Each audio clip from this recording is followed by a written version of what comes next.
Avons-nous une question de... Ce micro ici, bien sûr. Je voudrais d'abord dire merci d'être venu ici. Et je m'appelle Pouya, je suis étudiant en théâtre et je viens d'Iran, pas d'Irak. L'Iran, l'ancien nom c'est la Perse. Donc je viens d'une famille religieuse. Mon père, enfin ma famille est musulmane. Mais je suis né musulman alors que je n'avais pas envie de naître musulman. Parce que vous savez, c'est comme ça dans ma famille, je suis né comme ça. Mais malgré tout, je n'ai pas accepté l'islam à cause de certains points précis. Ma question principale était à propos de l'époque, comme dans les temps anciens, il y a des milliers d'années. À cette époque-là, l'islam est arrivé dans mon pays et nous sommes devenus musulmans. Donc, en lisant l'histoire et ce genre de choses, j'ai découvert que les pays arabes, eh bien, ils ont attaqué mon pays, ils l'ont envahi et ils ont imposé l'islam par la force, sans que mon roi ne l'accepte.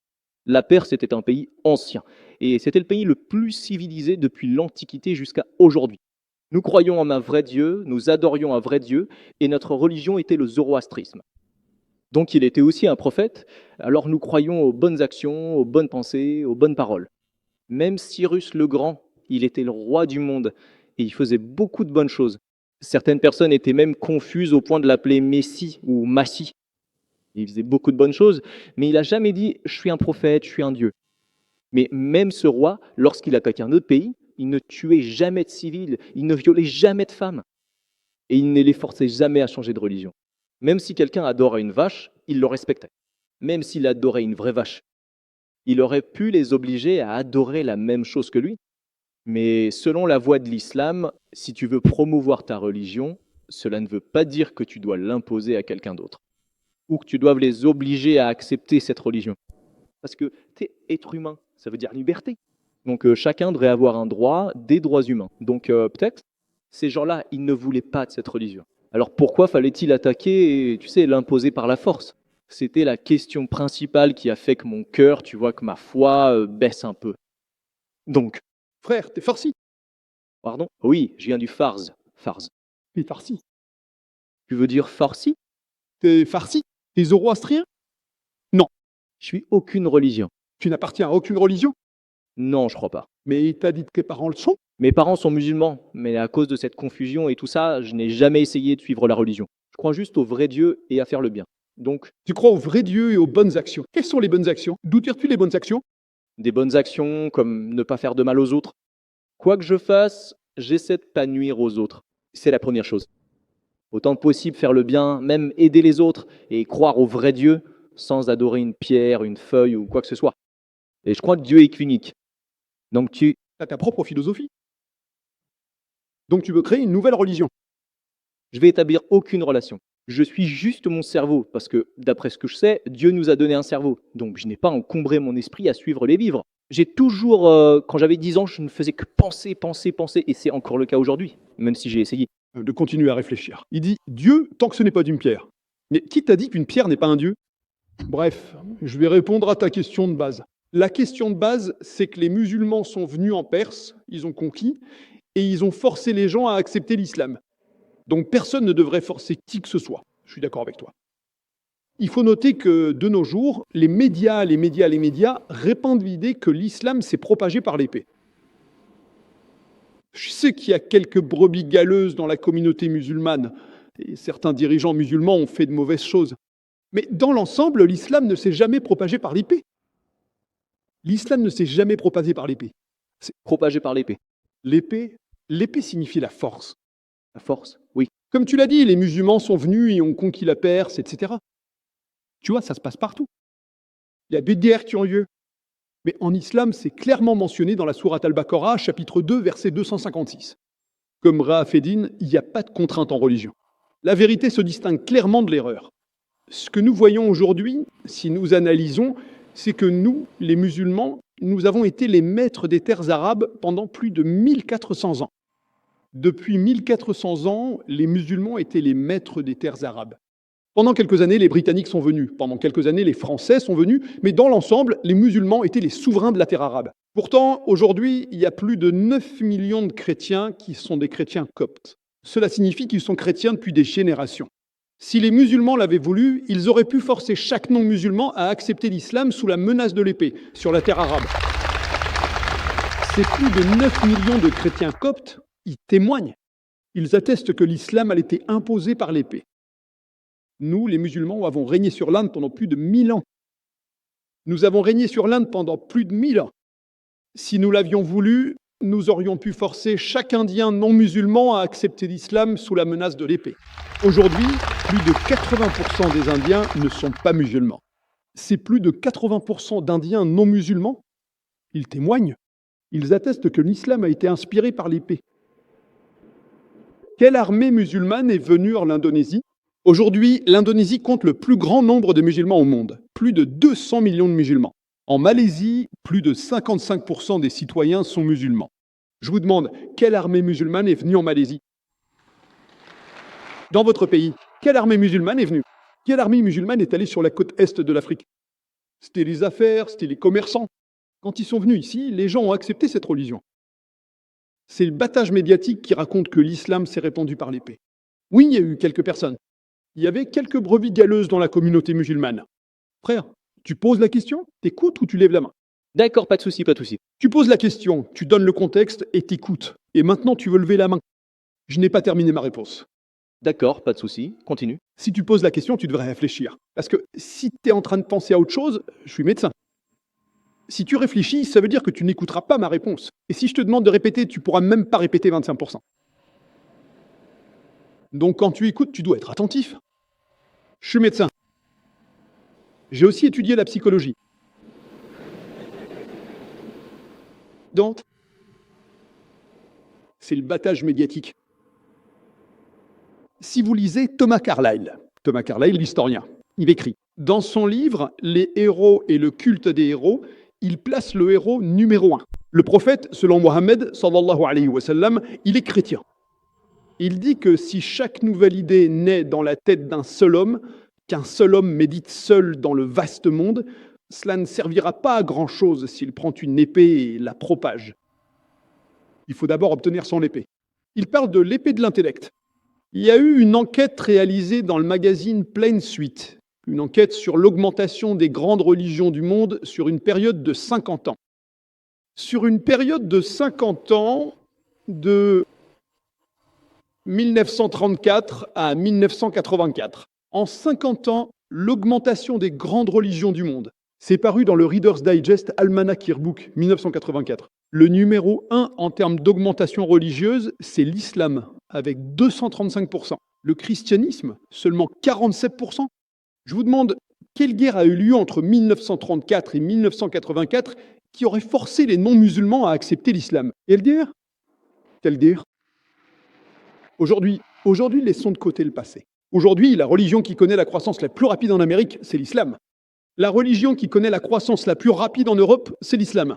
Je vous demande, qui force les Américains à accepter l'islam? Qui force les Européens à accepter l'islam? Tu n'étais pas là, tu n'étais même pas né. Étais-tu présent dans le passé? Les Arabes sont venus sur ma terre et ont forcé. Où étais-tu présent? C'est l'histoire. Beaucoup de choses dans l'histoire sont fausses. Donc c'est ça. D'accord. Un historien très célèbre, Dilesi O'Leary, écrit dans le livre Islam at the Crossroad, qui est le numéro 8. Il dit « L'histoire montre clairement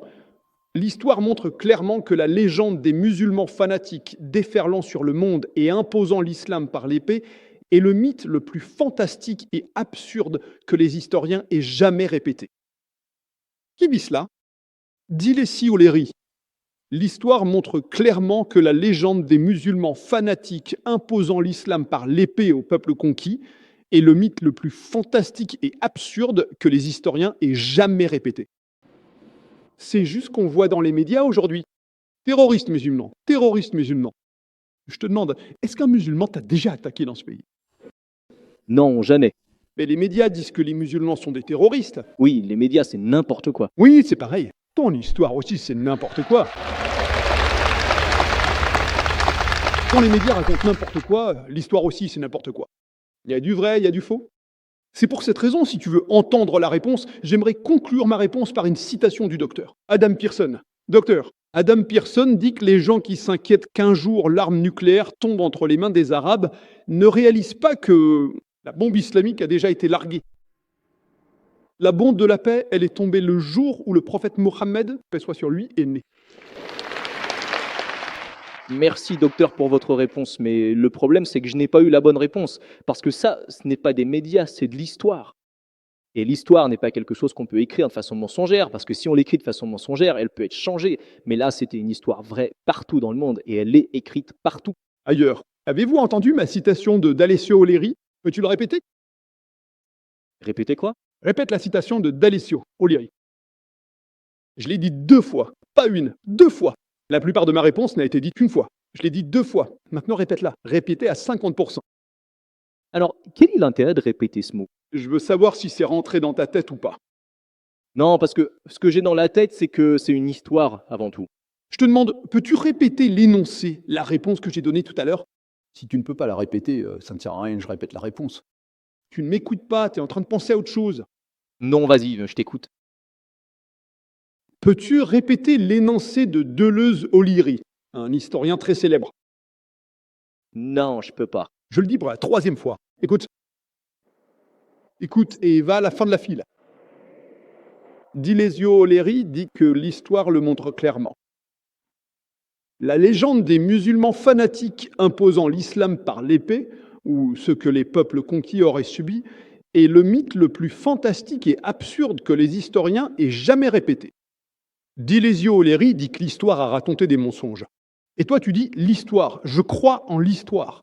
Deleuze Oliry dit que ce que l'histoire raconte, à savoir que les musulmans imposent l'islam par l'épée, est le mythe le plus fantastique qui soit répété. Donc tu as été influencé par ce mythe. Alors maintenant, considère que c'est un mythe, oublie-le et crois aux faits. Le fait est que tu lis le Coran, et Inch'Allah, je veux que tu reviennes à l'islam. Reviens à la religion de tes parents, Inch'Allah. Je m'appelle Chat. Je suis étudiant en psychologie. D'accord. Tout à l'heure, le docteur a mentionné qu'Allah est Dieu, et pas seulement pour les musulmans, mais aussi pour les non-musulmans, pour les noirs, pour les blancs, comme le docteur l'a cité précédemment. Donc, d'accord, je peux accepter qu'Allah soit Dieu pour tout le monde, mais il y a eu un incident il y a quelques années, à cette date qu'on appelle le 11 septembre, où il y avait 2 tours remplies de citoyens américains. Je présume que ces citoyens américains étaient de confession chrétienne, et ces 2 tours ont été détruites par un avion qui a été détourné et contrôlé par, d'après ce que j'ai entendu, contrôlé par des musulmans. Donc, dans ce sens-là, ce que je vois, c'est que le frère tue le frère. Et je voudrais juste savoir ce que le docteur a à dire à ce sujet.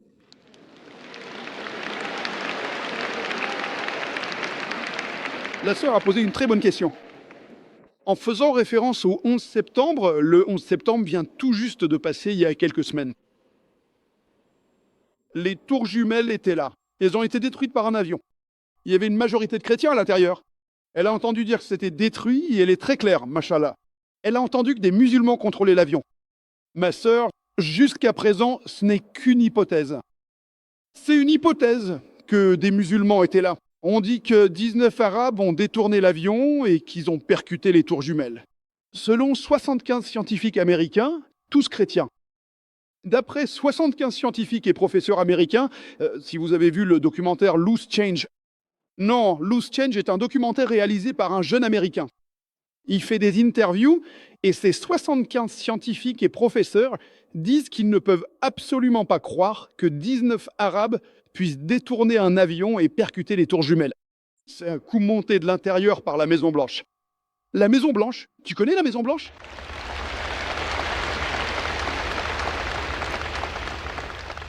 Maintenant, j'entends tout. J'entends aux infos que ce sont les Arabes qui l'ont fait. J'entends aux infos que ce sont les musulmans qui l'ont fait. Ils ont retrouvé le passeport d'un Arabe dans le crash d'avion, qui a brûlé les piliers et toutes les barres de fer, mais n'a pas brûlé le passeport de l'Arabe. Alors, quelqu'un a écrit que la prochaine fois, il devrait fabriquer l'uniforme de l'armée américaine avec le matériau de ce passeport. J'ai donné une conférence entière sur le thème « Le terrorisme est-il un monopole musulman ?» C'est tellement percutant. Ma conférence est tellement percutante que les Occidentaux ne veulent plus rester dans le pays aujourd'hui.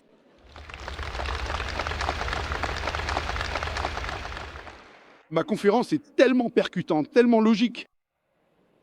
Ces gens-là, ces Américains, je cite, hein, je ne fais que vous donner des statistiques. Ils ont interviewé la personne qui a construit les Twin Towers. Il a dit qu'il est impossible que le carburant de l'avion puisse faire fondre les Twin Towers. Et si vous regardez la photo, on voit que les Twin Towers se sont effondrés par étapes, comme s'il y avait eu des bombes placées à l'avance. Il y a beaucoup d'hypothèses. Par exemple, il y a un garçon qui parle au téléphone portable. Maman, c'est Mark Bingham qui parle. À noter qu'à cette époque, le 11 septembre 2001, il y a plus de 10 ans, le téléphone portable ne pouvait pas atteindre ce niveau. Premier point. Deuxième point, quand un fils parle à sa mère, pourquoi dirait-il Mark Bingham? Quand je parle à ma mère, je dis Zakir. Je dirais pas c'est Zakir Naik qui parle.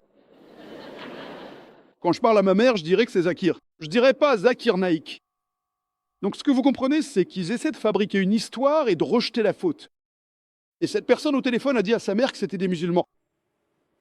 Donc tous ces documentaires que vous voyez, Loose Change, Fahrenheit, beaucoup de documentaires, si vous me demandez qui l'a fait, je dirais que je ne sais pas.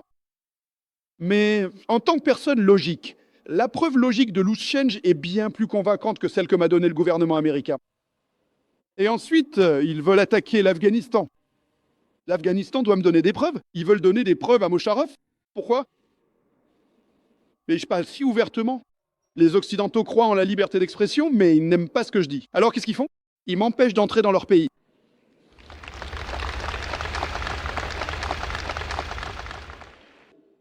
Je vous le dis, ayons un dialogue. En ce qui concerne la question de savoir qui l'a fait, mettez-la de côté.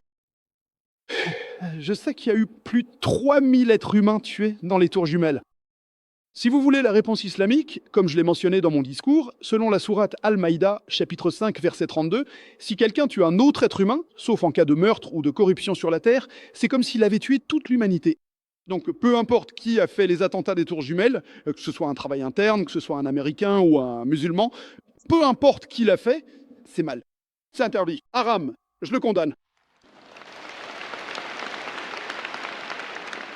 Vous dites qu'un musulman l'a fait, je dis que je ne sais pas. Peu importe qui l'a fait, que ce soit un musulman ou un non-musulman, un Américain, un X, Y, Z, peu importe qui. Plus de 3000 Américains ont été tués. Même s'il y avait des non-Américains parmi eux, c'est haram. Je précise aussi que plus de 50 personnes ont été tuées lors de l'attentat du métro de Londres. Lors de l'attentat du métro de Londres, certains disent 52, d'autres 54. Donc je dis plus de 50. Quand plus de 50 personnes ont été tuées, je le condamne. À Bombay, lors des attentats à la bombe dans les trains en 2006, plus de 180 personnes ont été tuées. Je le condamne. Mais je ne m'arrête pas là. Je dis aussi que je condamne les milliers d'innocents tués en Afghanistan, en Palestine, en Irak.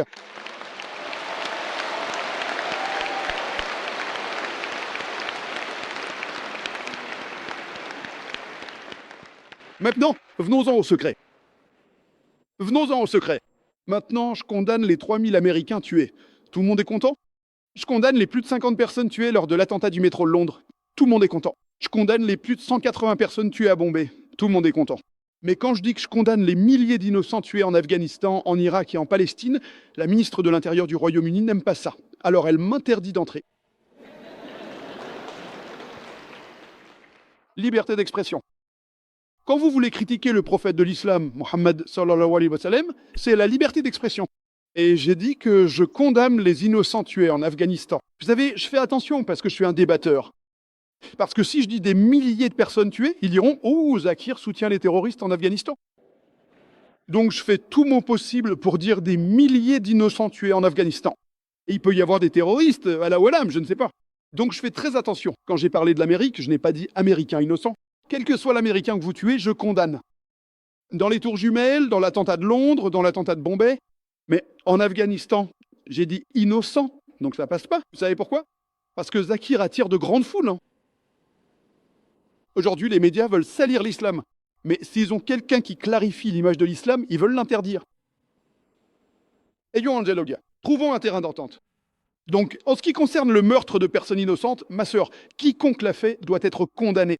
Mais ne suivez pas les médias. Aujourd'hui, les médias sont l'arme la plus puissante au monde.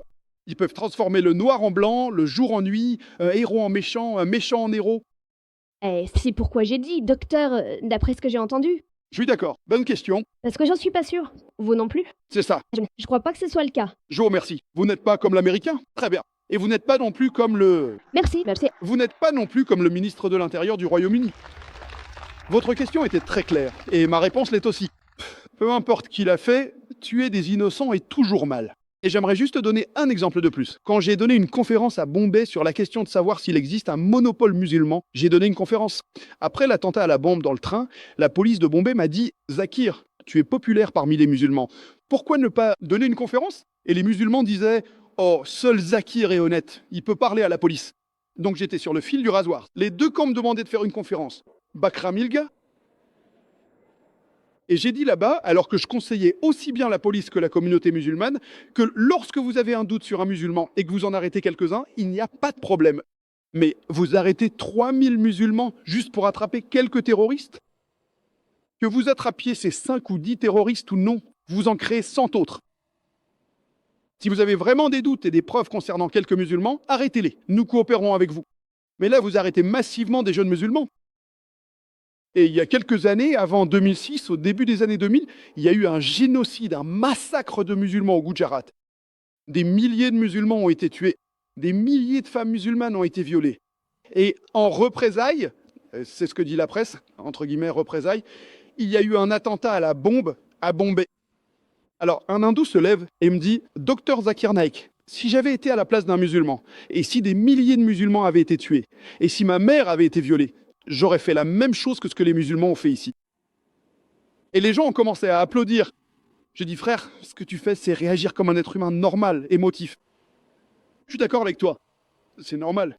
Mais moi, en tant que musulman, je ne peux pas faire cela, parce que ma religion ne me le permet pas. Ma religion ne m'autorise pas à tuer un seul être humain innocent. Même si certains hindous au Gujarat ont tué des musulmans, cela ne m'autorise pas à tuer un hindou innocent vivant à Bombay. Je peux pas le faire. Check tes émotifs. Moi aussi, j'ai des émotions, mais je peux pas suivre mes émotions parce que mon Coran ne me le permet pas.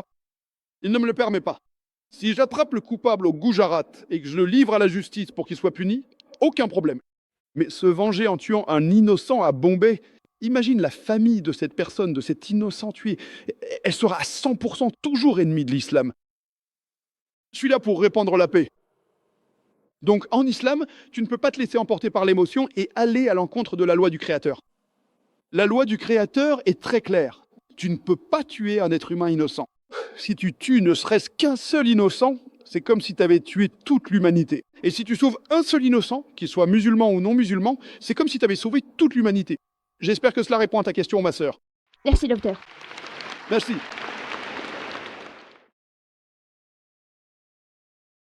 Assalamu alaikum and good day to all my brothers and sisters. I expect and anticipate all you will be fine and doing good in the concerns of life. May the mercies and the blessings of Allah subhanahu wa ta'ala be all upon you here and hereafter. My dear friend and fellows, the question was being asked by a guy by the name of Poha. Now he shared a story. The story is that you see that he belongs to Iran and he said that my family is very religious. And I still am thinking I haven't accepted Islam and there are certain questions which are in my mind and I'm confused about it. Number one question is that he asked that as far as Iran is concerned, Iran was invaded by Arab. And as we all know that Islam is a religion which is spread by the peace, so why my country was being attacked and why Muslims attacked on my country? The question was very simple and he presented and he said that is one of the major and the fundamental factor which pushes me back while accepting Islam. Dr. Zakir Naik said that as far as Islam is concerned, Islam is a religion of peace and prosperity. We all know that. It's a big misconception for most of the people, non-believers, that Islam has been spreaded by sword. And the misconception has been clarified by a famous historian, D. Leslie O'Leary, in his book of The Crossroads. He mentioned that it's an absurd myth. It's a big fallacy. It's a big misconception of the people. And he was a non-Muslim historian. He was not a Muslim historian. And he clarified this thing that it is a myth, which has nothing to do with the reality and the fact. Now we need to see and we need to find out certain things over here. Number one thing is we need to look into the life of the Prophet Muhammad, peace be upon him, that the life of the Prophet Muhammad, peace be upon him, was the best in the moral and ethics. He was the paragon of moral ethics. He was a blessing for the entire of the humanity. And again, there is a misconception that the Prophet Muhammad, peace upon him, was a blessing for only Muslims. And he was only the Prophet for the Muslims. No. He was a Prophet for entire of the humanity, entire of the creation. And some ulama karam says for the entire components of the universe, including stars, galaxies, black holes, etc., etc. So this is a misconception among the people that Prophet Muhammad, peace be upon him, is only the messenger of the Muslims. He is a messenger of the entire of the humanity. For the Hindus, even for the atheists and agnostics as well. This is other point of discussion. They are not accepting it as the last prophet of Almighty, but he is the prophet for all. Right. And Dilassi Uleri, a famous historian, clarified this misconception that Islam was not spreaded by sword. It's a myth. It's an absurd myth. And now we need to look into the history. If Islam could be spreaded by sword, Muslims ruled 800 plus years in India. They have converted each and every Hindu into Islam. They have converted each and every non-Muslims at that point of time to Islam. At the times of the Arab lords, Muslims, there were Coptic Christians at that point of time. Dr. Zakir was talking about the Coptic Christians. Coptic Christians means Christians by generations. Like father is a Christian and a grandfather is a Christian, his father is a Christian. So Christians by generations. These are known as Coptic Christians. But if Muslims wanted to convert them into Islam, they have forced them. But we haven't seen anything, any interpretation from the historical perspective that Muslim used sword or Muslims killed others by force to accept Islam. As far as this is the holy war we could talk about, that forcing people. This is known as Harb al-Muqaddasa. And most of the people, this is the concept of jihad. I'm not delving myself in that. But at the times of the Christians, they applied this formula of forcing deliberately into Christian religion. But Muslims didn't do that. From the history it's been proved, from the Quran, from the Hadith, nowhere it's mentioned. Nowhere in the religious scripture it's mentioned. You talk about the Veda, talk about the Bible, talk about Deuteronomy, Bhagavad Gita. If you study any scriptures, you will never find anything else concerning that Muslims apply force to the non-believers that they should convert themselves into the fear of Islam. Jazakallah, thank you very much for watching this video. And if anything is misunderstood, not clear, ask in the comment section that your questions will be answered on time. Thank you.